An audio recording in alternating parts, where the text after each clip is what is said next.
এই তাকাও স্যার, একটু পলিটি সিলেবাসটা একটু বলে নিই, তারপরে শুরু করছি।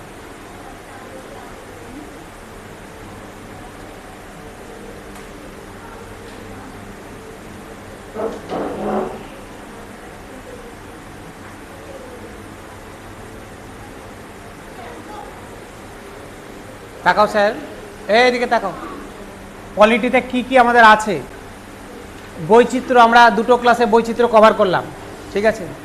নেক্সট আছে সরকার, স্থানীয় সরকার, জীবিকা নির্বাহ, গণতন্ত্র, রাজ্য সরকার, মিডিয়া বোঝা, লিঙ্গ মুক্তিকরণ, বিচার বিভাগ, সংবিধান, সামাজিক ন্যায় বিচার এবং প্রান্তিক।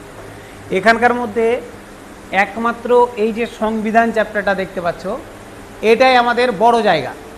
বাদ বাকি এগুলো আমরা ছোটোবেলা বাচ্চা বয়স থেকে ওই 7, 8, 5, 6 এগুলো বাচ্চাদের বোঝানোর জন্য এইটুকুটাই। শুধু করার মতো জায়গা হচ্ছে সংবিধান। তো যাই হোক, আমরা পরপরই এগাবো, যেভাবে দেওয়া আছে এইভাবে এগাবো। নর্মাল পলিটি আমরা যে পড়ি কম্পিটিটিভ লাইনে, সেটা শুধুমাত্র সংবিধান, ঠিক আছে। এখানে কিন্তু এই সিলেবাস আর ওই সিলেবাসের মধ্যে অনেক পার্থক্য আছে, ঠিক আছে। তো যাই হোক, আর সংবিধানেরও প্রত্যেকটা পার্ট নেই তোমার। এই সংবিধান না হলে সংবিধান পড়াতে হয়তো 1 বছর লাগবে। তো সংবিধানের প্রত্যেকটা পার্ট নেই, হালকা পার্ট আছে। আর এইগুলো দেখবে আজকে সরকার পড়বো। সরকার বলতে স্যার সরকার পড়বো মানে একদম সরকারের বেসিক কনসেপ্ট কিছু, ঠিক আছে। তো এইটুকুটাই আছে আজকে সিলেবাসে, এইটুকুটাই আছে পড়বো। 5-6টা কোশ্চেন এখান থেকে এসছে প্রিভিয়াস ইয়ারের কোশ্চেনগুলো দেখবো। দেখা হলে আগের চ্যাপ্টারের জিওগ্রাফির কিছু এমসিকিউ বাকি ছিল, মনে করে সোলার সিস্টেমের এমসিকিউটা করা হয়নি, ওটা আজকে করে নেব পটাশ করে। বেশিক্ষণ লাগবে না, হ্যাঁ তাহলে বেশিক্ষণ লাগবে না। তাহলে আমরা সেকেন্ড চ্যাপ্টার বৈচিত্র্য হয়ে গেছে, সেকেন্ড চ্যাপ্টার স্যার সরকার করব। চলো,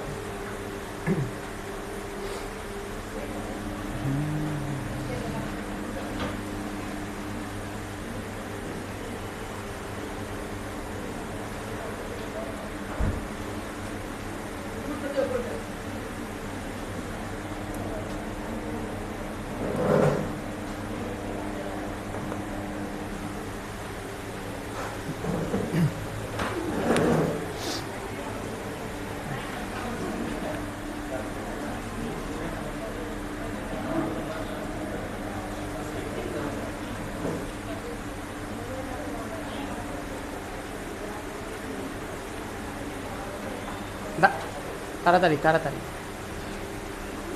স্যার আমাদের নেক্সট আজকের চ্যাপ্টার হচ্ছে সরকার, গভর্নমেন্ট। একদম ছোট চ্যাপ্টার, কিচ্ছু নেই, 2-1টা কথা বলে শেষ হয়ে যাবে চ্যাপ্টার।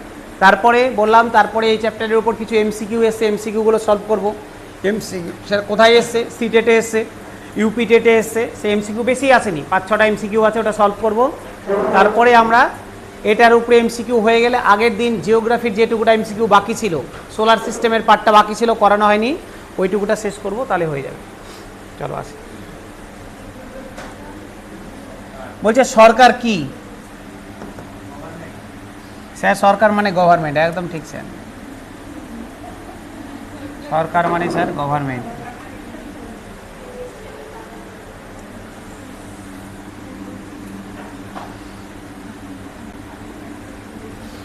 বলছে সরকার কি? বলে স্যার ভালো জিনিস, সরকার মানে গভর্নমেন্ট। গভর্নমেন্ট মানে কি? গভর্নমেন্ট মানে সরকার, ঠিক আছে। হ্যাঁ একদম ভালো জিনিস স্যার। এটা বললে ওটা বলবো, ওটা বললে এটা বলবো।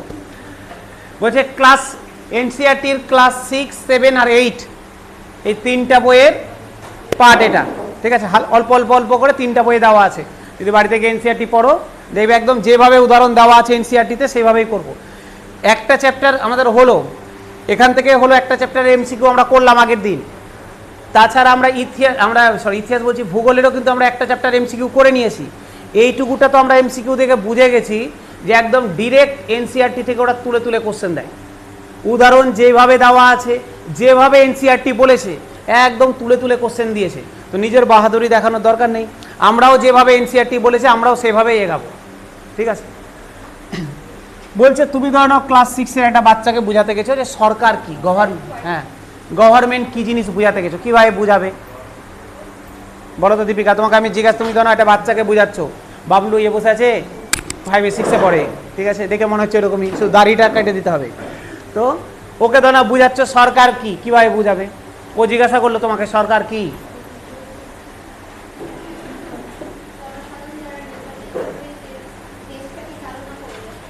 প্রথমে যদি ওকে একটা 6-এর বাচ্চাকে বলো গণতন্ত্র দ্বারা নির্বাচিত হয়ে দেশ চালনা করবে, ও তো মাথা খারাপ হয়ে যায়, গণতন্ত্র কী জিনিস, তোমাকে দ্বিতীয় কথা বলে গণতন্ত্র কী।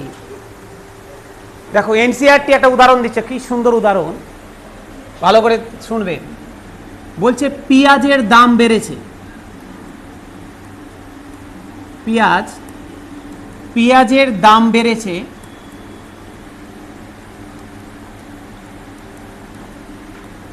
পেঁয়াজের দাম বেড়েছে, সরকার এটাকে নিয়ন্ত্রণ করবে, সরকার এটি নিয়ন্ত্রণ করবে।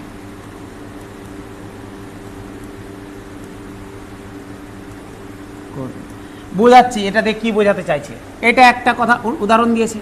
আর একটা উদাহরণ দিয়েছে এনসিইআরটি, বলছে বন্যা কবলিত অঞ্চলে সরকার ত্রাণ দিচ্ছে, বন্যা কবলিত অঞ্চলে সরকার ত্রাণ দিচ্ছে, বন্যা কবলিত অঞ্চলে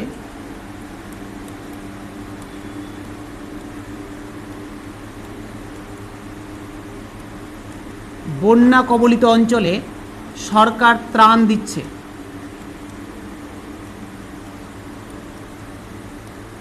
ত্রাণ দিচ্ছে বা সাহায্য করছে, সরকার ত্রাণ দিচ্ছে।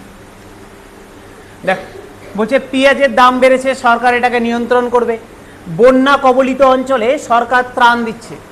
আরও বিভিন্ন উদাহরণ এরকম দেওয়া যেতে পারে, এটা এনসিইআরটি দিয়েছে, আমরা চাইলে এরকম প্রচুর উদাহরণ দিতে পারি। আমি একটা বাচ্চা ক্লাস 6-এর বাচ্চা বসে আছে কালো গেঞ্জি পরে, ঠিক আছে, ওকে বুঝাচ্ছি পাবলুকে, যে ও জিজ্ঞাসা করলো আমাকে সরকার কি, আমি বললাম আচ্ছা দুটো উদাহরণ বুঝো, যে পেঁয়াজের দাম বেড়েছে, সরকার এটিকে নিয়ন্ত্রণ করবে। দ্বিতীয় কথা বললাম বন্যা কবলিত অঞ্চলে সরকার ত্রাণ দিচ্ছে। ওর মাথায় আসবে এটা, তাহলে মানুষ যেখানে বিপদে পড়ছে, যখনই আমরা কোনো সমস্যায় পড়ছি, যে জিনিসটাকে কন্ট্রোল করার চেষ্টা করছে সেটাই সরকার।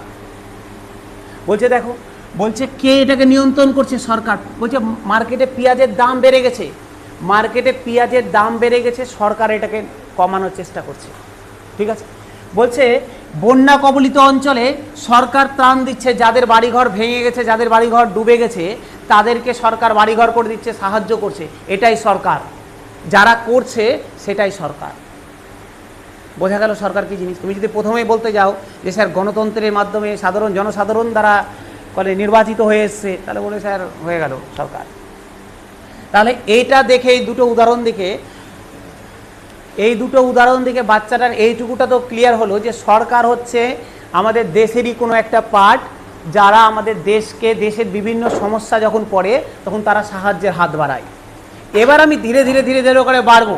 ক্লাস 6 থেকে 7, 8 বললাম যে ক্লাস 6, 7, 8 এই প্রত্যেকটা বইয়ে কিন্তু একই চ্যাপ্টারকে আস্তে আস্তে এলাবোরেট করেছে।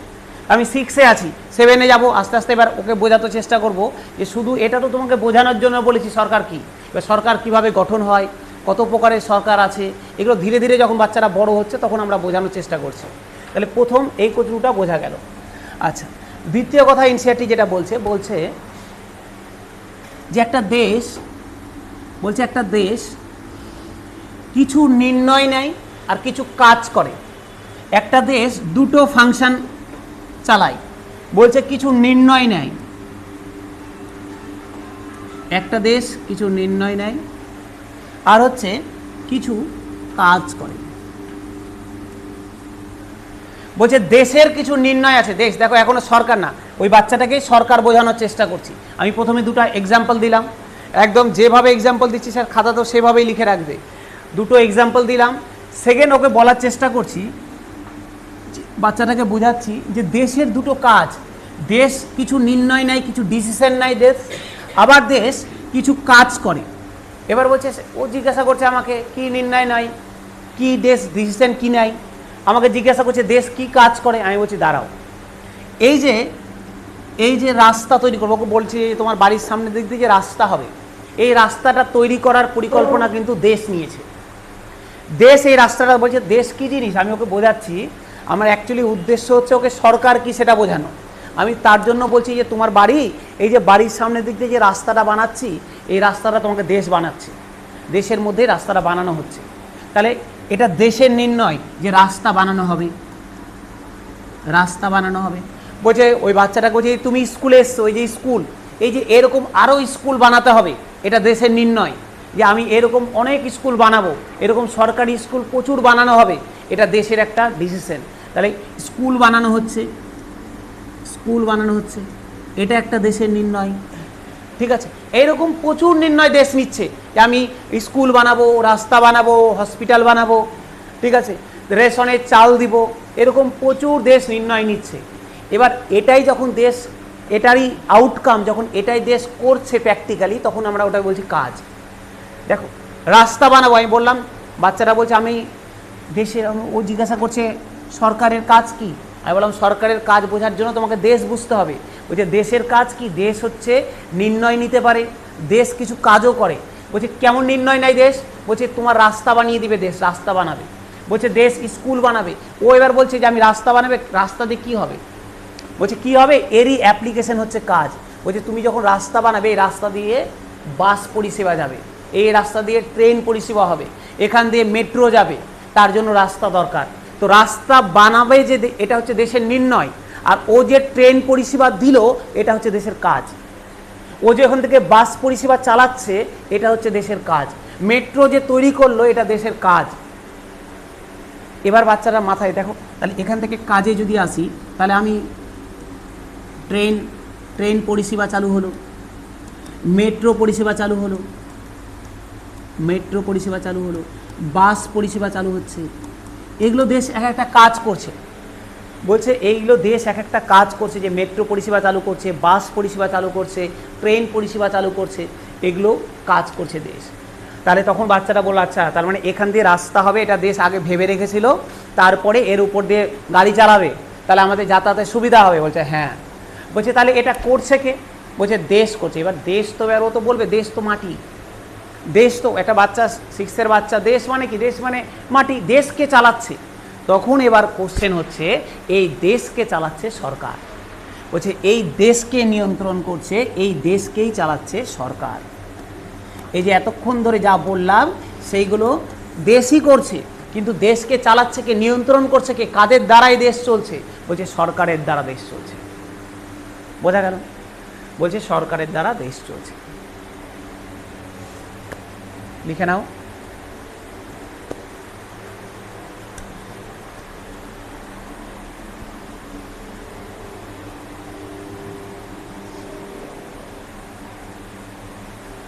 শিবা বুঝলে, গ্রুপে অ্যাড হয়েছো না, ওকে বলছি অ্যাড হয়েছো, অ্যাড গ্রুপে হয়ে গেছো, আর সমস্যা নেই তো, গ্রুপে অ্যাড নেই এরকম আছো কেউ, কে কে যেন বললে তোমাকে অ্যাড করে নি।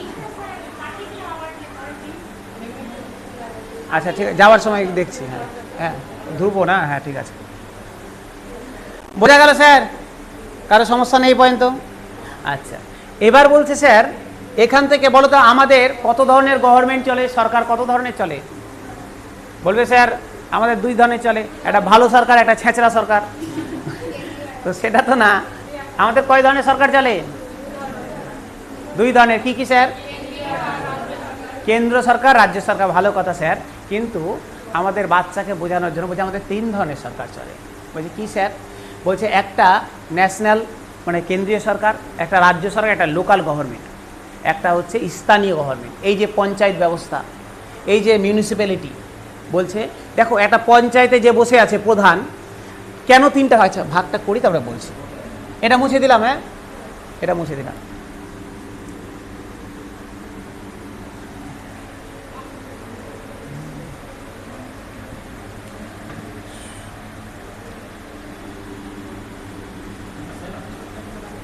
বলো,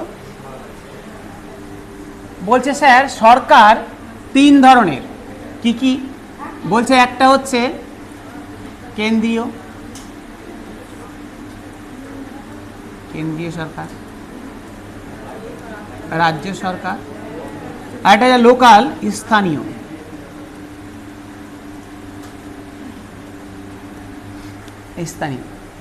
বলছে আমাদেরকে ওই বাচ্চাটার মাথায় ক্লিয়ার করাতে হবে, একদম পরিষ্কার যেন ধারণা তৈরি হয় যে কিভাবে নির্বাচন হচ্ছে, কোথা থেকে কে যাচ্ছে। দেখো তো এই দুটো জায়গাতে না একটা মিল আছে। কেমন মিল আছে, বলছে দেশ তো বুঝে গেলাম, ভালো করে শুনবে, সরকার তো বুঝে গেলাম যে সরকার কি জিনিস। সরকার হচ্ছে দেশকে যারা চালাচ্ছে তারা সরকার। বলছে দেশের কি, বলছে দেশের দুটো, দেশ নির্ণয় নিতে পারে, দেশ হচ্ছে গিয়ে কাজ করতে পারে।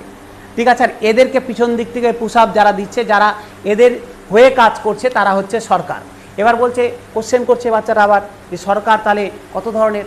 আমি বললাম সরকার তাহলে 3 ধরনের, 3টা স্তরে, ধরন ঠিক না, মানে 3টা স্তরে সরকার। বলছে কি কি, একটা কেন্দ্রীয় স্তরে, রাজ্য স্তরে, আর স্থানীয় লোকাল। এর হচ্ছে তাহলে একটা উদাহরণ দিয়ে বোঝার কোনটা।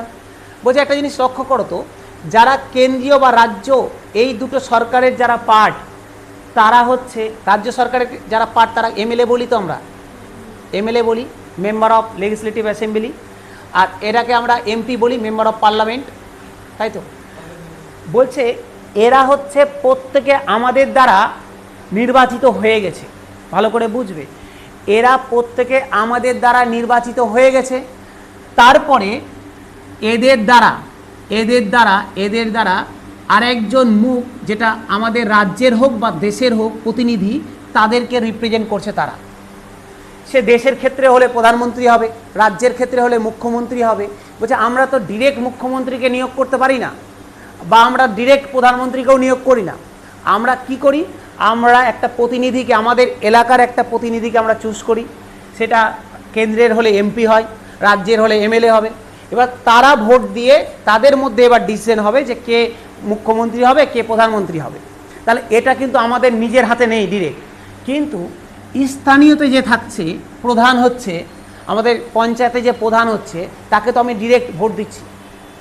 যেটা স্থানীয়তে যারা আসছে, স্থানীয় যারা মেম্বার হচ্ছে, তাদের তো আমরা ডিরেক্ট, আমাদের সাথে তারা জড়িত।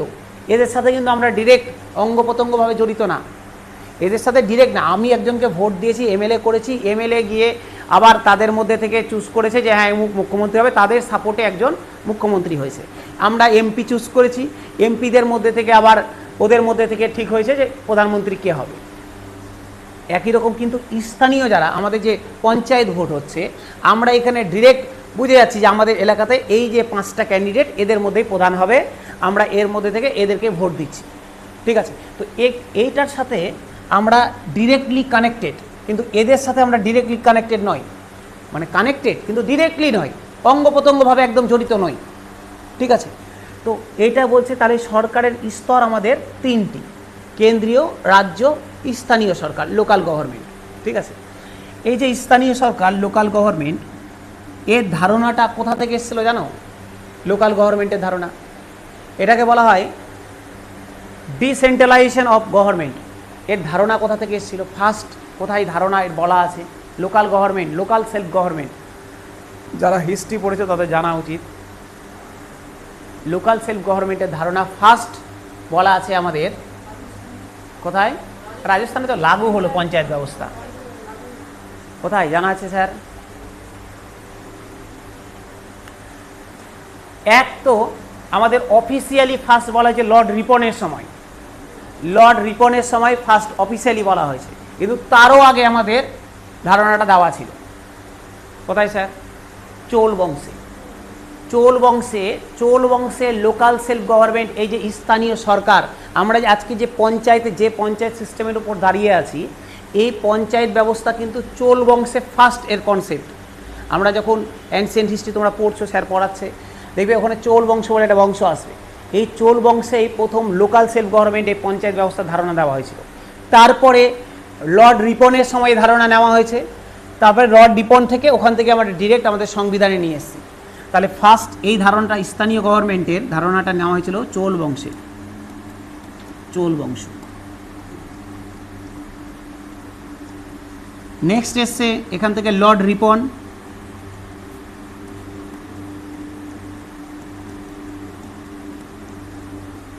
লর্ড রিপনের সময়। তারপরে স্যার আমাদের সংবিধানে এটাকে অ্যাড করা হয়েছে। নেক্সট আমাদের এটাকে সংবিধানে অ্যাড করা হয়েছে, আমাদের সংবিধানে অ্যাড করা হয়েছে।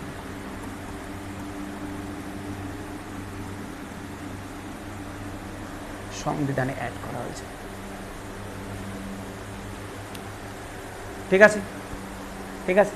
তাহলে স্যার এখন পর্যন্ত কি বুঝলাম আমরা? এতক্ষণ পর্যন্ত দুটো উদাহরণ দিয়েছিলাম, যে এক হচ্ছে যে মার্কেটে পেঁয়াজের দাম বেড়ে যাচ্ছে, সরকার সেটাকে নিয়ন্ত্রণ করবে। দ্বিতীয় কথা বললাম যে বন্যা কবলিত অঞ্চলে সরকার সেই জিনিসগুলোকে ত্রাণ দিবে বা সাহায্য করবে। এখান থেকে আমি বোঝানোর চেষ্টা করলাম ওর মাথায় যে সরকার আসলে কনসেপ্টটা কী সরকারের, মানে সরকারের কাজ যখন আমরা কোনো বিপদে পড়ি সরকার আমাদের হেল্প করে, এরকম একটা কোনো প্রতিষ্ঠান আছে যারা আমাকে হেল্প করে, আমরা ওটাকে সরকার নামে জানি। এবার বোঝাতে চাইলাম, এবার আর একটু এটি জিনিসটাকে একটু এলাবোরেট করলাম, বললাম হচ্ছে দেশ কি। এবার যখন দেশ বোঝাতে গেলাম ওকে বলছি দেশের দুটো দায়িত্ব, জানো কি দায়িত্ব? একটা দেশ নির্ণয় নাই, কোনো ডিসিশন নাই, আর একটা দেশ ওই ডিসিশনটারই আবার ফল প্রকাশ করে, মানে ওই দেশটা ওই ডিসিশনটার জন্য কাজ করে। বলছি কেমন ডিসিশন নাই? বলে আমরা দেশ রাস্তা বানাবে, দেশ স্কুল বানাবে, তারপর আরও বিভিন্ন কাজ আছে, হসপিটাল বানাবে, এগুলো দেশের এক একটা ডিসিশন। এটাই যখন দেশ, আমরা যখন বললাম যে ও দেখো রাস্তা বানিয়ে এর উপর দিয়ে গাড়ি চালাচ্ছে, তার মানে রাস্তাটা বানানো ওর একটা কনসেপ্টের মধ্যে ছিল, এটারই ফল হলো গিয়ে ওই গাড়িটা চালাচ্ছে।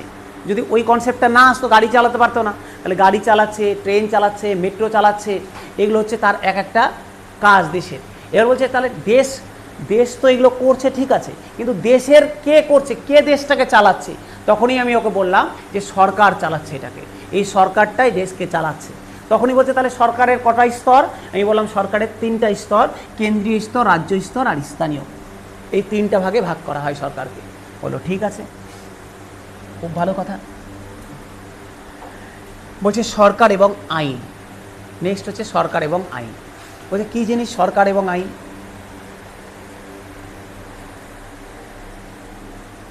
দেখো এবার ধীরে ধীরে, এবার সরকার তো আমার মাথার মধ্যে একটু ক্লিয়ার হয়ে গেল স্যার, বাচ্চাটার মাথারও ক্লিয়ার হয়ে গেল যে সরকার জিনিসটা কি। এবার বলছি এই সরকারই যেন আইন বানায়। আমি ওকে বললাম এই সরকারই আইন বানায়, আমি ওকে বললাম সরকার আইন বানায়, সরকার আইন বানায়।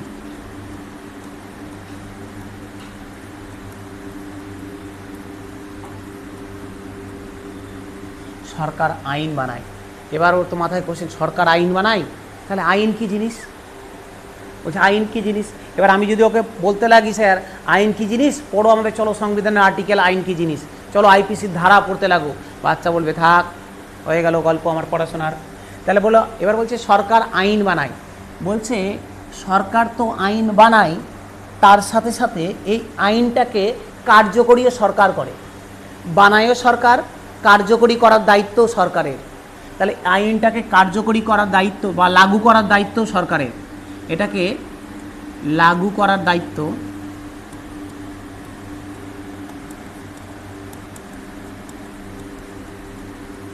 এটাকে লাগু করার দায়িত্ব সরকারের, লাগু করার দায়িত্ব সরকারের। সরকার আইন বানায়, সেটাকে লাগু করার দায়িত্ব, এনফোর্স করার দায়িত্ব সরকারের। ঠিক আছে,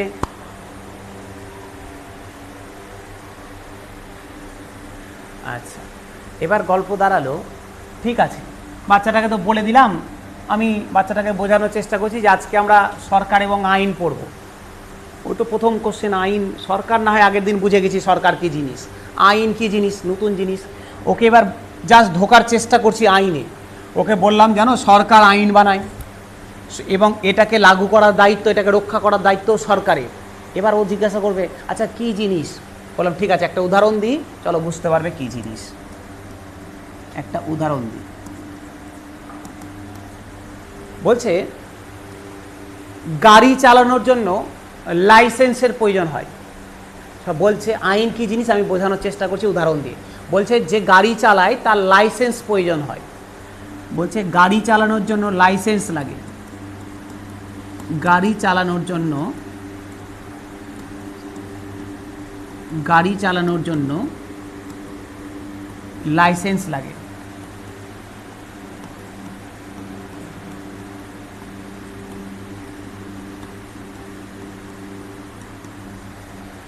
গাড়ি চালানোর জন্য লাইসেন্সের প্রয়োজন, লাইসেন্স লাগে। আমি ওকে বোঝাচ্ছি আইন কি জিনিস। এবার ওকে বললাম গাড়ি চালানোর জন্য লাইসেন্স লাগে, এটা সরকার আইন করে দিয়েছে, নিয়ম করে দিয়েছে যে গাড়ি চালাতে গেলে লাইসেন্স লাগে।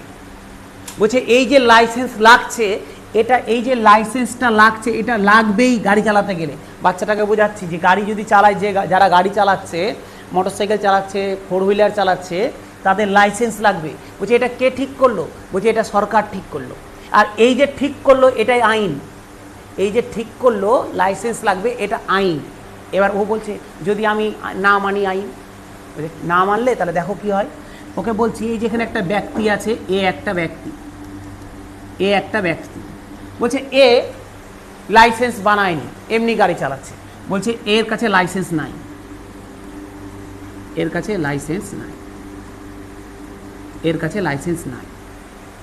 ঠিক আছে, এ একটা ব্যক্তি, এর কাছে লাইসেন্স নাই। বলছে বাচ্চাটা আমাকে কোশ্চেন করেছে, আমি যদি না মানি কি হবে আমার? এবার আমি ওকে বোঝাচ্ছি যে কি হবে আমার। বলছে এ একটা ব্যক্তি, এ গাড়ি চালাচ্ছে, এ গাড়ি চালাচ্ছে, গাড়ি চালাচ্ছে, বলছে ওর কাছে লাইসেন্স নাই। বলছে সরকার একে তখন করলো কি, ধরে নিল। বলছে একে ধরে তখন হয় এর কাছে জরিমানা নিবে, এর কাছে জরিমানা নিবে, বা একে জেলে পাঠিয়ে দিবে। বলছে জেলে পাঠিয়ে দিবে। বলছে তুমি যদি আইন না মানো তাহলে তার শাস্তি হবে, হয় তার কাছে জরিমানা নিবে বা তার কাছে তাকে জেলে পাঠিয়ে দিবে। তাহলে এই যে শাস্তিটা, এটা দিয়ে সরকার যে আইনটা বানিয়েছিল সেটাকে সুরক্ষিত করলো, তাকে লাগু করলো যে না তুমি এটা আইন, এটাকে মানতে হবে, না মানলে তোমার শাস্তি হবে। এবার বাচ্চারা বুঝতে পারলো আচ্ছা এটা সরকার নিয়ম করতে, মানে আমাকে নিয়মটা মেনে চলতে হবে, না হলে আমার শাস্তি হবে। বোঝা গেল? চলো লিখে নাও।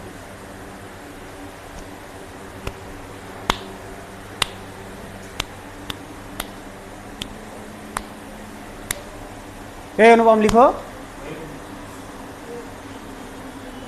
ঠিক আছে,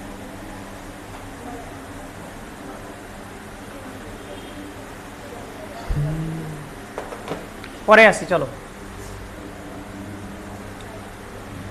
মুছে দিলাম,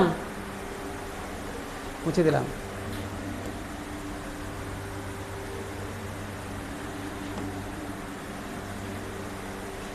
বলছে স্যার সরকার কত প্রকার? সরকারের 3টা স্তর তো বুঝে গেলাম। এবার বলছে সরকার কত প্রকার, কত প্রকারের সরকার, কত প্রকারের বাবলু সরকার?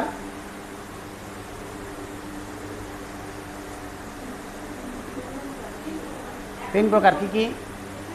ওটা সরকারের স্তর লিখলাম, যে 3টা স্তরে সরকার আছে। প্রকার ভেদ জানতে চাইছি। কি কি স্যার? হ্যাঁ, রাজ্য আর কেন্দ্র, তা ওটা তো স্তরেই হয়ে গেল। যুগ্ম, তুমি তো লিস্টে চলে গেলে, তালিকা, ওটা তো তালিকা, লিস্টে চলে গেলে। ওই স্যার সরকার কত ধরনের স্যার? বললে স্যার, কেউ বলে স্যার সরকার বিভিন্ন ধরনের স্যার, কংগ্রেস সরকার, বিজেপি সরকার, তৃণমূল সরকার। আর কেউ বললো স্যার সরকার, সরকার তো এক ধরনেরই সরকার স্যার, যে আসবে সেই ঘুষখোর সরকার। তো বলছে সরকারের প্রকারভেদ 2 ধরনের। কি কি? গণতান্ত্রিক সরকার, রাজতান্ত্রিক সরকার। বলছে সরকারের প্রকারভেদ 2 ধরনের। একটা হচ্ছে গণতান্ত্রিক,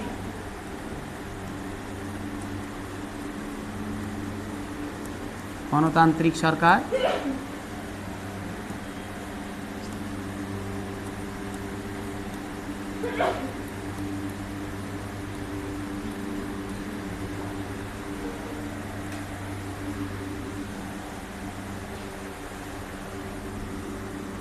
গণতান্ত্রিক সরকার, রাজতান্ত্রিক সরকার।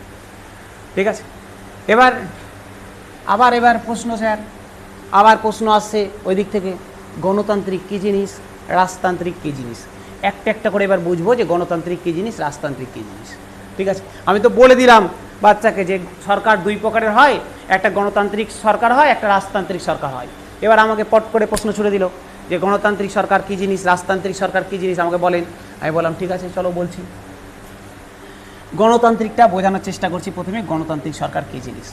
বলছি দেখো নামের মধ্যে আছে গণ, তার মানে জনগণ দ্বারা চালিত সরকার।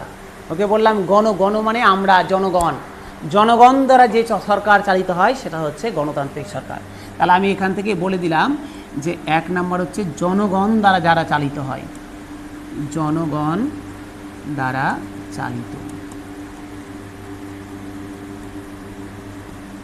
জনগণ দ্বারা চালিত। তাহলে আমি ফার্স্ট এখান থেকে বলে দিলাম জনগণ দ্বারা চালিত সরকার সেটাই হচ্ছে গণতান্ত্রিক সরকার। ভালো কথা, ভালো কথা। এবার এবার আমরা ধীরে ধীরে কিন্তু সিক্সের বইকে কভার করে 7, 8-এ ঢুকে গেছি। এবার আমি ওকে বোঝানোর চেষ্টা করছি জনগণ দ্বারা চালিত সরকার, তার মানে আমরা ডিরেক্ট তো গিয়ে সরকার চালাই না। তাহলে বলছে যে আমরা কি সবাই মিলে কি গিয়ে সরকার চালাচ্ছি? বলছে না, আমরা একটা প্রতিনিধি ঠিক করেছি। বলছে আমরা এখান থেকে একজন প্রতিনিধি ঠিক করেছি, আমরা প্রতিনিধি ঠিক করেছি। বলছে এই প্রতিনিধিরা এরকম প্রত্যেকটা এলাকা থেকে আলাদা আলাদা প্রতিনিধি চুজ হয়েছে। বলছে এই প্রতিনিধিরা ফর্ম করেছে সরকার, এই প্রতিনিধিরা ফর্ম করেছে সরকার। বলছে এই সরকার প্রত্যেকটা কাজের জন্য লায়াবেল, দায়বদ্ধ আমাদের জনগণের কাছে। কারণ এরা তো আমাদের দ্বারাই নির্বাচিত, এরা যাই কাজ করবে না কেন আমাদের কাছে দায়বদ্ধ, আমাদের কাছে লায়াবেল প্রশ্নের অ্যান্সার দিতে। দেখো সরকার, দেখো গল্পটা কি বলছে। বলছে আমরা সবাই আছি, সবাই মিলেতে গিয়ে আর সংসদে বসতে পারবো না। আমাদের মধ্যে থেকে একটা নেতা চুজ করলাম, যে দীপিকাকে নেতা চুজ করলাম, যে বললো ঠিক আছে ও ভালো ভাষণ দিতে পারবে, চলো সবাই মিলে আমরা ঠিক করলাম আমাদের হয়ে ও যাবে। এরকম আর একটা এলাকার মানুষ ওরা ঠিক করলো ওদের হয়ে এ যাবে। এরকম সবাই মিলে গিয়ে পার্লামেন্টে বসলো। এবার এরকম 10 জন গেছে। এবার 10 জন বলছে 10 জনের মধ্যে একজনকে তো হেড হতে হবে, যে চালাবে। বলছে তাহলে কে চালাবে? ওদের মধ্যেই ঠিক হলো, ভোট হলো যে অমুক জন হবে। তাহলে ও মুখ্যমন্ত্রী হয়ে গেল বা প্রধানমন্ত্রী হয়ে গেল। তাহলে অ্যাকচুয়ালি আমাদের দ্বারা তো পুরো চেনটা তো আমাদের মাধ্যমে জড়িত। যদি এই বছর কাজ না করে ঠিকঠাক, পরের বছর আর ভোট দেবো না, তাহলে তুমি বাদ হয়ে গেলে। তাহলে যা হচ্ছে কিনা বা যে কাজটা করছে আমাদের হয়ে আমরা ওকে কাজ করতে পাঠিয়েছি, যে কাজটা করছে সে প্রত্যেকটা কাজের জন্য আমাদের কাছে দায়বদ্ধ। তাহলে প্রশ্ন এখান থেকে এসছে যে গণতান্ত্রিক যে সরকার তাকে কে চালায়, সেটা চালিত হয় কাদের দ্বারা? সরকারের দ্বারা না, জনগণের দ্বারা। জনগণের দ্বারা সেটা চালিত হয়। বোঝা গেল? তাহলে স্যার কাদের দ্বারা চালিত হয়? এই সরকার চালিত হয় জনগণের দ্বারা, এরা চালিত হয় জনগণের দ্বারা, চালিত হয় জনগণ দ্বারা।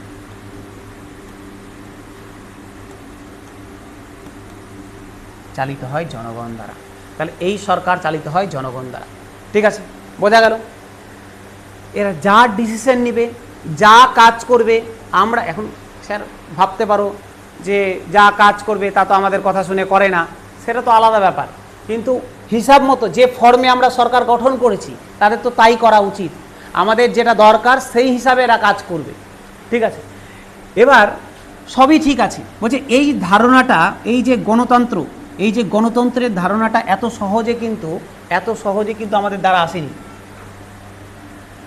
বলছে এই যে গণতন্ত্রের ধারণাটা এত সহজে কিন্তু আসেনি। এই যে আমরা আজকে ভোট দিচ্ছি, এই ভোটদানের ক্ষমতা কিন্তু এত সহজে আসেনি।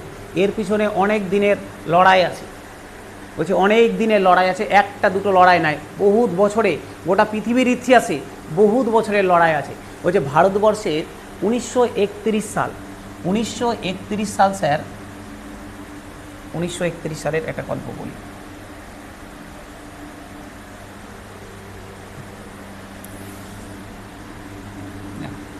বলছে 1931, 1931 সালে ইয়ং ইন্ডিয়া বলে একটা লেখা পাবলিশ হয়েছিল। কার দ্বারা? গান্ধীজির দ্বারা। গান্ধীজির লেখা, জানো তো, ইয়ং ইন্ডিয়া। ঠিক আছে, তো 1931 সালে এই ইয়ং ইন্ডিয়াতে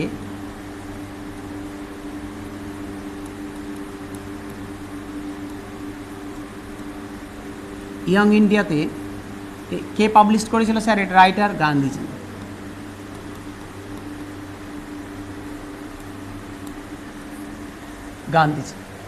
তাহলে এই 1931 সালের ইয়ং ইন্ডিয়া এই গ্রন্থে মহাত্মা গান্ধী, তিনি দেখো এর আগে একটা অদ্ভুত একটা নিয়ম প্রচলিত ছিল, শুধু ভারতবর্ষ না, বিভিন্ন জায়গাতে নিয়ম চলছে। বলছে কি, যারা শিক্ষিত, যারা পুরুষ, মহিলাদের গল্প তো নাই, যারা শিক্ষিত পুরুষ তারাই ভোট দিবে, সে ভালো হোক আর খারাপ হোক, তারাই ঠিক করবে যে কে চালাবে, কে নেতা হবে, এটা তারাই ঠিক করবে। ঠিক আছে, তো গান্ধীজি বললো যে না, এইভাবে তো হতে পারে না। গান্ধীজি বললো এটা কখনো সম্ভব নয়। তিনি তার ইয়ং ইন্ডিয়া এই যে বইটাতে বলেছেন, এটা কখনো সম্ভব নয় যে একটা অসৎ শিক্ষিত ব্যক্তির ভোট দেওয়ার ক্ষমতা আছে আর একটা অশিক্ষিত সৎ ব্যক্তির ভোট দেওয়ার ক্ষমতা নেই, এটা কখনো হতে পারে না। বুঝতে পারলে কী বলতে চাইলাম? আমি বলতে চাইনি, গান্ধীজি বলতে চেয়েছে। বলছে গান্ধীজি যে একটা অসৎ শিক্ষিত ব্যক্তির ভোট দেওয়ার ক্ষমতা আছে, অথচ একটা অশিক্ষিত সৎ ব্যক্তির ভোট দেওয়ার ক্ষমতা নেই, এটা হতে পারে না। সবাইকে এক ছাদের তলায় নিয়ে আসতে হবে। ঠিক আছে, তাহলে এই যে একটা কনসেপ্ট আমাদের দেশে ভারতবর্ষে এই যে ভোটদানের যে অধিকার, এই যে আমরা সবাই ভোট দিতে পারছি, এর পিছনে কিন্তু অনেকজনের লড়াই আছে। সবাই মিলে, না আগে কিন্তু সবাই ভোটদান অংশগ্রহণ করতে পারতো না, একটা নির্দিষ্ট শ্রেণী অংশগ্রহণ করতো ভোটদানে। ঠিক আছে, তাহলে এই গান্ধীজির এই লেখটাও ইম্পর্টেন্ট পরীক্ষার জন্য, পরীক্ষায় এসছে কিন্তু কোশ্চেন। ঠিক আছে, 1931-এ ইয়ং ইন্ডিয়া গ্রন্থে গান্ধীজি কিন্তু এই ভোটদানের ব্যবস্থা নিয়ে কথা বলেছেন। ঠিক আছে স্যার, এবার একটু মেয়েদের গল্প নিয়ে আসি। মেয়েদের ভোটাধিকার, বলছে মেয়েদের ভোটাধিকারে আসি। মেয়েদের ভোটাধিকার স্যার বুঝতে পারছো? এখনই স্যার বলছিলাম ছেলেদের মধ্যেই তো সবাই দিতে পারবে না, যারা শিক্ষিত যারা উচ্চবর্ণ তারাই দিতে পারবে, মেয়েদের আবার ভোটাধিকার কোথা থেকে আসলো? বলছে এটার পিছনে আরও বড় স্ট্রাগল আছে। মেয়েরা যে আজকে পড়তে পারছে এখানে এসে, এই যে এসে যে তোমরা পড়ছো, ভাবছো আমি পড়বো, এটা চিন্তা ভাবনা করা অনেক বড় ব্যাপার। আমরা দেখবি ইতিহাসে পড়ে এসেছি, আমরা এই যে মেয়েদের যে শিক্ষার যে উন্নতির ধাপ, সেগুলো আমরা ইতিহাসে পড়ে এসেছি বিভিন্ন সময়। বলছে 1900, ভাবো পড়াশুনো তো পরের কথা, মেয়ে যে একটা পড়বে এটা তো অনেক পরের কথা। 1929 ডিসেম্বর মাস, অনেক জায়গাতে 30শে জানুয়ারি দেওয়া থাকে, 1929 ডিসেম্বর মাস। বলছে এখানে পাস হলে, যদিও এটা এই চ্যাপ্টারের সাথে রিলেটেড না, সর্দা অ্যাক্ট পাস হলো। আমি জাস্ট মেয়েদের স্ট্রাগলটাকে নিয়ে এসে এখানে ঢুকছি। বলছে এই জায়গাতে সর্দা অ্যাক্ট পাস হলো, সর্দা আইন পাস হলো। বলছে এই আইনে মেয়েদের বিয়ের বয়স করা হলো 14 বছর। ভাবো এখানে মেয়েদের বিয়ের বয়স 14 বছর করলো, যে একটা মেয়ের বিয়ের বয়স 14 বছর আর ছেলেদের হচ্ছে 18 বছর, সর্দা অ্যাক্টে 1929 সালে। তার মানে এই এটা তো অফিসিয়ালি, তার মানে এর আগে 14 বছরের কমে মেয়েদের বিয়ে হতো। এবার কত কমে হতো? 8 বছর 9 বছর বয়সে একটা মেয়েদের বিয়ে হতো। ভাবো 9 বছর 10 বছর বয়সে একটা মেয়ের বিয়ে হচ্ছে। 10 বছর বয়স মানে কি? 5-এ পড়ে, 4-এ পড়ে, এরকম একটা বাচ্চা মেয়ের বিয়ে হচ্ছে কার সাথে? যার সাথে বিয়ে হচ্ছে তার বয়স হচ্ছে 50 বছর। মানে এজের ডিফারেন্স দেখো, মানে যে বয়সে ওর ঠিকঠাক হলে ওই কোলে করে নিয়ে নাতির বয়সে মেলা ঘোরার টাইম, সেই বয়সে ওর সাথে ওর বউ হচ্ছে ওটা। ঠিক আছে, এবার মেয়েটা যখন 18 ক্রস করছে, 20 হচ্ছে, 21 হচ্ছে, বরটা পটল তুলে নিয়েছে। পটল তোলা স্যার এটা খুব ভালো কথা স্যার, পটল তোলা মানে মরে যাওয়া। এবার এটা কিন্তু মানে আঞ্চলিক শুধু না, এই পটল তোলা এর আঞ্চলিক ভাষাটা এখন আমাদের ডিকশনারিতে প্রাধান্য পেয়ে গেছে। এইবারই মিসলেনিয়াসে কোশ্চেন ছিল বাংলাতে, যে পটল তোলা বাগধারা লিখতে দিয়েছে, সেন্টেন্স লিখতে দিয়েছে পটল তোলা। এবার কেউ ভাবে জমিতে গিয়ে পটল তুলছি, না, পটল তোলা মানে টপকে গেছে। তো যাই হোক, তো মেয়েটার বয়স যখন 20-22 বছর হলো, তখন কিন্তু ওর হাজব্যান্ডটা পটল তুলে নিয়েছে, মানে টপকে গেছে। এবার ভাবো এই পয়েন্ট তো তাও মেনে নিলাম যে 22 বছরে মেয়েটার বয়স, ওর হাজব্যান্ড মরে গেল, তাও নয় মেয়েটা খাটনি করে জীবন চালিয়ে নেবে। কিন্তু আর একটা প্রথা ছিল, সতীদাহ প্রথা। এবার ওই 22 বছরের মেয়েটাকে ওর হাজব্যান্ডের সাথে জ্যান্ত পুড়িয়ে দেওয়া হবে, কি বলে, সতীর বাহানা দেখিয়ে। এবার সতীর বাহানা স্যার আর বড় করছি না, সতীর যে উল্লেখ কোথায় পাওয়া যায়? ঋগ্বেদে পাওয়া যায়, আর যাচ্ছি না সেখানে। তো যাই হোক, পুড়িয়ে দেওয়া হবে। তো এত বড় একটা ইভিল, এত বড় একটা অভিশাপ ছিল। এই অভিশাপ 1929 সালে রাজারামমোহন রায়ের সহযোগিতায় উইলিয়াম বেন্টিক এটাকে বন্ধ করলো, যে না, মেয়ে মরে গেলে, রাজারামমোহন রায় নিজের যে তার ভাইয়ের বউ মারা গেছিল তাকে পুড়িয়ে দেওয়া হয়েছিল, তো তিনি বললেন না, এটার বিরোধিতা। যাই হোক, এটার অনেক বড় ইতিহাস। তারপরে বন্ধ করা হলো অফিসিয়ালি, আনঅফিসিয়ালি তো চলছেই, অফিসিয়ালি বন্ধ করা হলো। তো যে মেয়ে 20-22 বছর পর ওর জীবনই এগাচ্ছে না, সেখানে একটা মেয়ে এসে পড়বে চাকরির পরীক্ষার জন্য, এটা তো অনেক বড় ব্যাপার। সেখানে অনেক বড় ব্যাপার, একটা মেয়ে ভোট দিবে, পড়বে, এটা মেয়েরা ভাবতে পারে না। তার পিছনে এদের অবদান, রাজারামমোহন রায় বলো, বিদ্যাসাগর বলো, বাল্যবিবাহ রদ করলো, বিধবা বিবাহ চালু করলো। এই অবদানগুলো অনেক অনেক বড় অবদান, যাদের অবদানের জন্য আমরা চুপচাপ এখানে এসে বসে পড়তে পারছি। আসি স্যার মেয়েদের এবার ভোটাধিকারে, ভোট দান করার অধিকারে মেয়েদের। বলছে এটার পিছনে অনেক বড় স্ট্রাগল আছে। দুটো দেশ যারাকে আমরা খুব উন্নত দেশ মনে করি, একটা ইউএসএ একটা ইংল্যান্ড, বলছে এই দুটো দেশের একটু কাহিনী এখানে জড়িত আছে, এনসিইআরটি বলছে। পিছন দিকের একটু ইতিহাস শোনো, কীভাবে মেয়েরা আস্তে আস্তে ভোটের দিকে এগাচ্ছে। বলছে যখন দ্বিতীয় বিশ্বযুদ্ধ শুরু হলো, দ্বিতীয় বিশ্বযুদ্ধ শুরু হলো,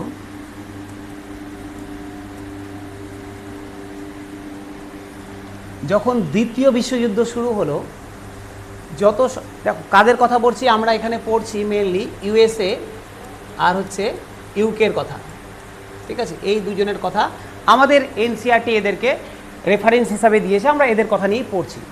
বলছি যখন দ্বিতীয় বিশ্বযুদ্ধ শুরু হলো, তখন যে ছেলেরা ছিল তারা সবাই তো লড়াই করতে, তারা তো প্রত্যেকে যুদ্ধের সাথে জড়িত হয়ে গেছে, সবাই যুদ্ধ করতে গেছে, ছেলে আর নাই, সব বাড়ি থেকে ছেলেরা যুদ্ধেতে ব্যস্ত। তাহলে যুদ্ধ বাদ দিয়েও তো আরও অনেক কাজ আছে। এতদিন পর্যন্ত মেয়েদেরকে বাড়ি থেকে বেরাতে দিত না, যে বাড়ি থেকে বেরাতে হবে না, এটা কাজ পারবে না, যেতে হবে না, বাইরে বেরাতে হবে না, এমুক করতে হবে না, ধুমুক করতে হবে না, এতক্ষণ পর্যন্ত এটাই চলছিল। এবার যখন দ্বিতীয় বিশ্বযুদ্ধে সমস্ত ছেলেরা ব্যস্ত হয়ে গেছে যুদ্ধতে, ছেলেরা সব ব্যস্ত হয়ে গেছে যুদ্ধতে, এবার তো কাজগুলো কে করবে? যে কাজগুলো পড়ে আছে কে করবে? এবার মেয়েরা সেই কাজগুলো করতে লাগলো, কঠিন কঠিন কাজ, হার্ডওয়ার্ক ছিল, বাড়ির কাজ শুধু না, আরও কাজ আছে তো, যুদ্ধতে নাই, এবার জিনিসপাতি আনার ব্যাপার আছে, বিজনেস করার ব্যাপার আছে। এবার মেয়েরা কিন্তু কাজগুলো করতে লাগলো। যখন মেয়েরা কাজগুলোতে নেমে গেল, প্রথম তো লোকজন বলে না এদের দ্বারা কিছু হবে না। এবার যখন ধীরে ধীরে আস্তে আস্তে মেয়েরা কাজগুলো করতে লাগলো, তখন কিন্তু এবার লোকজন এটাকে সাপোর্ট করতে লাগলো, চলো মেয়েরাও তাহলে করতে পারবে, মেয়েরাও করতে পারবে। এই আস্তে আস্তে করে মেন্টালিটিটা চেঞ্জ হওয়া শুরু হলো। এখান থেকে ধীরে ধীরে মেয়েরা আস্তে আস্তে কাজের দিকে যুক্ত হতে লাগলো। এতদিন পর্যন্ত ভাগ্যিস তাহলে যুদ্ধটা হয়েছিল, হিসাব মতো যুদ্ধ কিছু খারাপ দিক অনেক নিয়ে এসছে, ভালো কিছু দিক দিয়ে গেছে, যে মেয়েদেরকে কাজের সাথে যুক্ত করিয়েছে। ওই যে ভাগ্যিস যুদ্ধটা হয়েছিল বলে মেয়েদের প্রয়োজনীয়তা অনুভব করেছিল সমাজ ওই সময়, না হলে তো ছেলেরাই করে যেত, মেয়েরা ঘরেতেই থাকতো। তাহলে আস্তে আস্তে এবার ছেলেরা যুদ্ধ চলে গেল, মেয়েরা কাজ করতে লাগলো। যখন কাজগুলো আস্তে আস্তে দক্ষতার সাথে মেয়েরা করতে লাগলো, এবার সমাজ বুঝতে লাগলো যে না মেয়েরাও কাজ করতে পারে। এখান থেকে ধীরে ধীরে আস্তে আস্তে মেয়েরা ভোটের দিকে এগাতে লাগলো।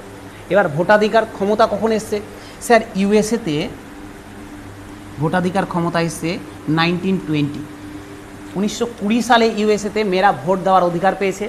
আর স্যার ইউকেতে পেয়েছে 1928 সালে, আরও 8 বছর পর 1928 সালে। দুটো ইম্পর্টেন্ট সাল নোট করে রাখুন। 1928 সালে স্যার ইউকেতে।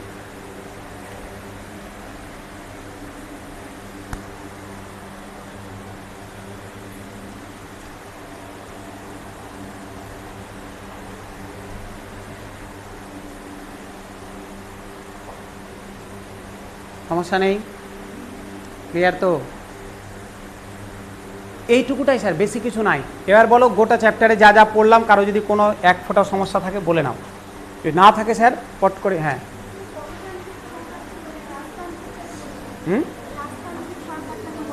ও রাজতান্ত্রিকটা বলিনি না? হ্যাঁ ঠিক ঠিক একটা জিনিস ছুটে গেছিলো, দেখো গণতান্ত্রিক সমাজ সরকার বললাম, রাজতান্ত্রিক সরকার তো বলিনি। ঠিক, গণতান্ত্রিকই পার্টি চলতে লেগেছিল, চলো রাজতান্ত্রিক।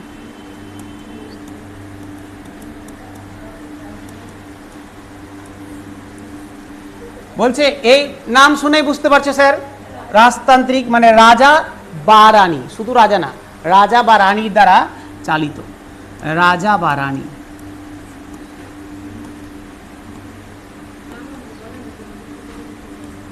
এবার স্যার দেখো এরকম হতে পারে, ভালো করে শোনো, এরকম হতে পারে আমরা কিন্তু সরকারের অনেক ডেফিনেশন, আমরা দুটো বললাম, গণতান্ত্রিক রাজতান্ত্রিক। এরকম হতে পারে ধর্মতান্ত্রিক, থিওক্রেসি বলা হয়, ধর্মতান্ত্রিক যারা ধর্মের একটা প্রধান ব্যক্তি যে গোটা দেশ চালাবে, এরকমও হতে পারে সমাজ, ঠিক আছে? কিন্তু আমাদের নর্মালি বেশি এই দুটোই থাকে, রাজতান্ত্রিক আর গণতান্ত্রিক, ঠিক আছে?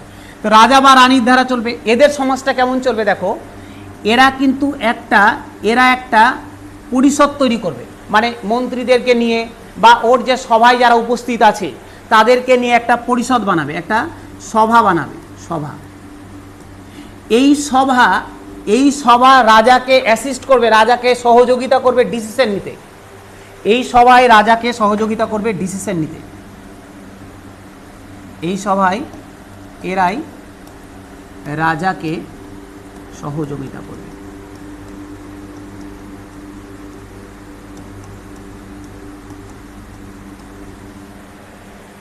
এরাই রাজাকে সহযোগিতা করবে। এই যে সভাতে যারা আছে, যারা রাজা যাদেরকে মন্ত্রীদেরকে নিয়ে সভা বানিয়েছে, তারাই রাজাকে সহযোগিতা করবে।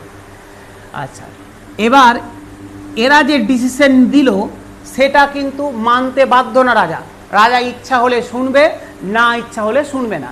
তাহলে এদের যে ডিসিশন দিল সেটা রাজার যদি ইচ্ছা হয়, রাজার যদি ইচ্ছা হয় তাহলে শুনলো, রাজার যদি ইচ্ছা না হয় সেটা শুনলো না। কিন্তু আমাদের গণতান্ত্রিক সমাজে কিন্তু এর উল্টো। গণতান্ত্রিক সমাজে ক্যাবিনেট ডিসিশন নিল, প্রধানমন্ত্রীর ইচ্ছা না থাকলেও শুনতে হবে, নাহলে কিন্তু সরকার ডিফল্ট করে যাবে, কোলাপস করে যাবে সরকার। কিন্তু এখানে হয় না, এরা ডিসিশন জানালো, রাজা ইচ্ছা হলে শুনবে, নাহলে শুনবে না। এবার রাজা যেটা নির্ণয় নিল সেটা কিন্তু সেটাতে রাজা যদি ভুলও করে তাও কিন্তু রাজা দায়বদ্ধ না কারো প্রতি। কিন্তু আমরা একটু আগে গণতান্ত্রিক সমাজে পড়লাম, যদি সরকার কোনো ডিসিশন নেয় সরকার দায়বদ্ধ, লায়েবেল আমাদের প্রতি, জনগণের প্রতি। কিন্তু এখানে রাজা কিন্তু লায়েবেল না তার জনগণের প্রতি। বোঝা গেল? রাজার ডিসিশন নিয়েছে, ভুল হতে পারে, ভুল হয়েছে ভুলই, কিন্তু ও কিন্তু কোনো জনগণকে বলতে পারবে না যে রাজা ভুল করেছে, তুমি আবার শুধরাও, এটাকে বলা যাবে না। কিন্তু আমাদের গণতান্ত্রিক সমাজে আমরা বলতে পারি, বলার অধিকার আছে, 5 বছর পর চেঞ্জ করে দেবো। ঠিক আছে, বোঝা গেল? রাজতান্ত্রিক এখন আর ফুললি রাজতান্ত্রিক নেই। দুই একটা জায়গাতে রাজার চল আছে, সেটাও গণতান্ত্রিক পথেই রাজার চলছে, মানে ওরকম ফুললি রাজতান্ত্রিক গল্প নেই। আচ্ছা, এবার স্যার, আচ্ছা আরেকটা কথা, এখানে আরেকটা প্রশ্ন ছিল, গণতান্ত্রিক সমাজে যে জায়গাগুলোতে রাজার এখনো চল আছে, বেশ কিছু দেশে রাজার চল আছে, কিন্তু রাজার চল আছে তার মানে আমরা পড়ি, দেখবে বইয়ে যে অমুক দেশে রাজার ব্যবস্থা রয়েছে, রাজা ব্যবস্থা, কিন্তু রাজা ব্যবস্থা থাকলেও ওরা কিন্তু আর এই রাজতান্ত্রিক নাই যে এইভাবে চলবে তা না, ওখানেও কিন্তু গণতান্ত্রিক ব্যবস্থা, কিন্তু রাজা চালাচ্ছে। হ্যাঁ, আচ্ছা, এখানে একটা কোশ্চেন ছুটে গেছে স্যার, এই যে গণতান্ত্রিক, এখানে একটা খুব সুন্দর এনসিআরটি কোশ্চেন করেছিল, এই যে গণতন্ত্রে যারা রয়েছে সরকার এই ডিসিশন নেওয়ার শক্তি পাচ্ছে কোথা থেকে? সরকার যে নির্ণয় নিচ্ছে কোনো জিনিস বানাবো, রাস্তা বানাবো, স্কুল বানাবো, এই বানাবো, অমুক বানাবো, ধুমুক বানাবো, আমি আজকে জিডিপি এই করব, এত টাকা খরচা করবো এই খাতে, এই সরকার এই শক্তিটা পাচ্ছে কোথা থেকে নির্ণয় নেওয়ার? বলছে কোথা থেকে পাচ্ছে স্যার? জনগণের কাছ থেকে পাচ্ছে। জনগণ দিচ্ছে এই শক্তি। কারণ গণতান্ত্রিক সমাজ যদি রাজতান্ত্রিক হয় তখন কিন্তু জনগণের কাছ থেকে পাবে না শক্তি। তার যে বল, তার যে সৈন্য, তার কাছ থেকে রাজতান্ত্রিকে পাবে, কিন্তু এখানে কিন্তু জনগণের কাছ থেকে শক্তি পাচ্ছে। কোন ধরনের সরকার আছে সেটা ভালো করে ভাবো। যে প্রথম কোশ্চেন এটাই হওয়া উচিত ছিল আমার শুরু করার আগেই, যে গণতান্ত্রিক, যে যখন আমি সমাজটা বললাম, গণতান্ত্রিক সরকারের কথা বললাম, আমার প্রথম কোশ্চেন হওয়া উচিত ছিল যে এই গণতান্ত্রিক সরকার শক্তি পাচ্ছে কোথা থেকে। বলছে শক্তি পাচ্ছে কোথা থেকে, সেটা ডিপেন্ড করবে কোন ধরনের সরকার সেখানে এক্সিস্ট করছে। যদি গণতান্ত্রিক সরকার হয় তাহলে গণতন্ত্র, জনগণ তাকে শক্তি দিচ্ছে। যদি রাজতান্ত্রিক হয় তাহলে সেখানকার যারা মন্ত্রী আছে, তার যে সৈন্যবল আছে, তার যে সামর্থ্য আছে, সেটা তাকে শক্তি দিচ্ছে। বোঝা গেল? চল, মোটামুটি আমরা বুঝে গেলাম এই চ্যাপ্টারে কি কি বলতে চেয়েছে এরা। আসছি কোশ্চেনে স্যার, ছোটো চ্যাপ্টার, বেশি কিছু নেই, কোশ্চেনে আসছে। বলছে which of the following R function of the government. বলছে নিচের কোনটা গভর্নমেন্টের কাজ, সরকারের কাজ? মেকিং লস, একদম। ইমপ্লিমেন্টিং লস, একদম। বিল্ডিং টেম্পলস অনলি, মন্দির তৈরি করা শুধু না, তার মানে এটা তো হবে না। প্রোভাইডিং সিকিউরিটি, একদম ঠিক, একদম ঠিক। 1 2 3, 1 2 sir, 1 2 sorry 1 2 4, option number A, 1 2 4। Security provide করা, এটাও কিন্তু আমাদের সরকারের কাজ। ঠিক আছে, তোমার সুরক্ষা প্রদান করা, এটাও কিন্তু সরকারের কাজ। দেখো প্রথম যে উদাহরণটা লিখেছিলাম, যে বন্যা কবলিত অঞ্চলে সরকার ত্রাণ দিচ্ছে, এটাও কিন্তু তোমাকে এক ধরনের ফুড সিকিউরিটি দিচ্ছে, খাদ্যের সুরক্ষা। সুরক্ষা শুধু বলের সুরক্ষা হয় না, সুরক্ষা খাদ্যের দিক থেকে দিতে পারে, সুরক্ষা বলের দিক থেকে দিতে পারে, তোমাকে মেন্টালি ইস্টাবলিশ হওয়ার জন্য সুরক্ষা দিতে পারে, সমস্ত ধরনের সুরক্ষা হয়। ঠিক আছে, তাহলে অপশন 1 2 4 অপশন নাম্বার এ ঠিক আছে, এ ঠিক আছে। আর যদি স্যার ধরো তুমি বুঝতে পারছো না, সাপোজ ধরো কোশ্চেনটা পরীক্ষায় এসছে, তুমি বুঝতে পারছো না স্যার আমি ধরো কনফিউজ হয়ে গেছি এটা হবে কিনা, এই দুটো তো জানি ঠিক আছে এটা হবে কিনা, তুমি এটা তো শিওর 3 নাম্বার হবে না। দেখো 3 নাম্বার যদি না হয় এটাও হবে না, এটাও হবে না, দুটো তো এমনি বাদ। বোর্ডে থাকলে দেখো 2 এবং 4 অনলি, তুমি জানো স্যার 1 নাম্বার তো একদম কারেক্ট, মেকিং লস, তার মানে স্যার আমি বুঝতেই পারছি 1 2 4 হবে।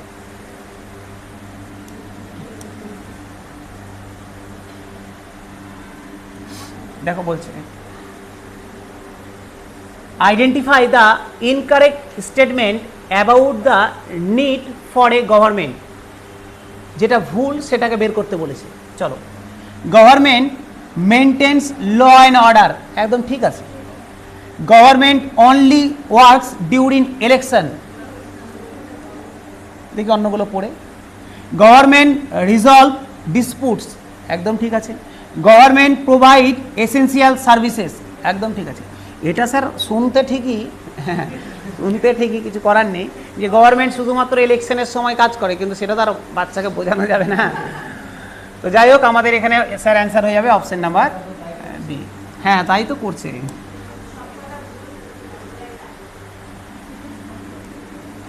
পরেরটা আসি, which of the following is a non Democratic feature, এদের মধ্যে কোনটা গণতন্ত্রের উদাহরণ নয়? সিটিজেন্স ভোটিং ইন ইলেকশনস, একদম ঠিক। Leaders chosen without elections, sir এটা তো স্যার হয় না, আমরা ইলেকশন বাদ দিয়ে লিডার চুজ করি, করি না। আচ্ছা, ইকুয়ালিটি বিফোর ল, একদম ঠিক, আইনের চোখে সবাই সমান, আইনের চোখে সবাই সমান। প্রেস ফ্রিডম, একদম ঠিক কথা, press freedom. Citizen voting right, তার মানে স্যার অপশন নাম্বার বি ভুল আছে, অপশন নাম্বার বি। চলে আসি পরে কোশ্চেন।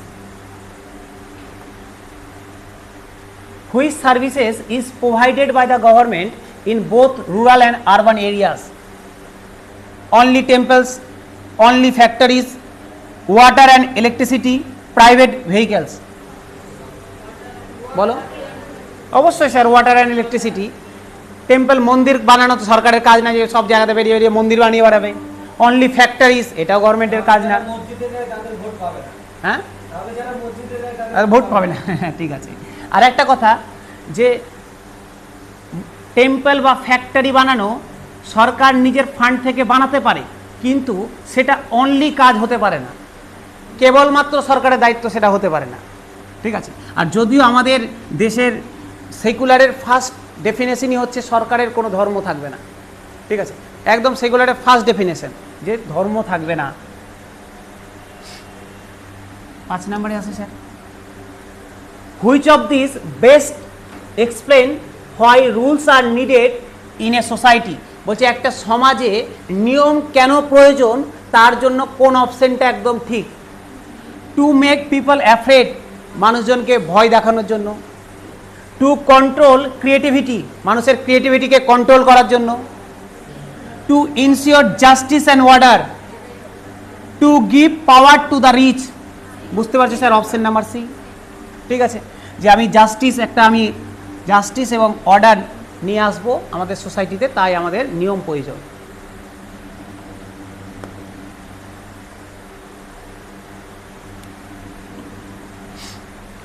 বলছে which of the following statement are true about democratic government? ঠিক আছে, it is elected by the people, একদম ঠিক আছে। 2 number, it does not allow freedom of expression.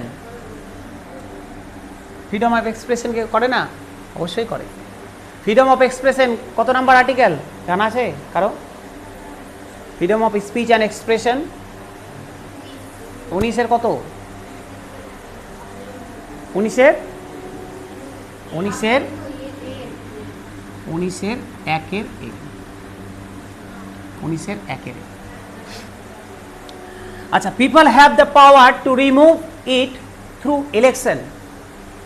বলছে মানুষের ক্ষমতা আছে সরকারকে ইলেকশনের মাধ্যমে ছুঁড়ে ফেলে দেওয়া, লাথি মেরে দেওয়ার আছে ক্ষমতা। It is controlled only by the military, না। তাহলে আমার কত? 1 আর 3 ঠিক আছে স্যার, 1 আর 3 অপশন নাম্বার বি ঠিক আছে। এই 6টা কোশ্চেনই এখান থেকে অ্যাভেলেবেল আছে, ঠিক আছে। এখন পর্যন্ত এই কটাই পরীক্ষায় এসছে, তুমি এর বাইরে কোশ্চেন পাবে না, তুমি এর বাইরে পিবিএস এর পাবে না, তুমি এমনি কোশ্চেন পেতে পারো, পিবিএস এর এই কটাই এসছে এখন পর্যন্ত। বলো না পারার মতো তো কিছু নাই, তোমাদের বেলা 7 নাম্বারটা আসবে না, হ্যাঁ তো 7 নাম্বারটা পারবে করতে, 7 নাম্বারটা পারবে, ঠিক আছে। এটা গেল এই চ্যাপ্টার। চলো একটু দেখে নি ম্যাডাম এসছে কিনা। হ্যাঁ করছি, এমসিকিউ করাচ্ছি, দাঁড়াও।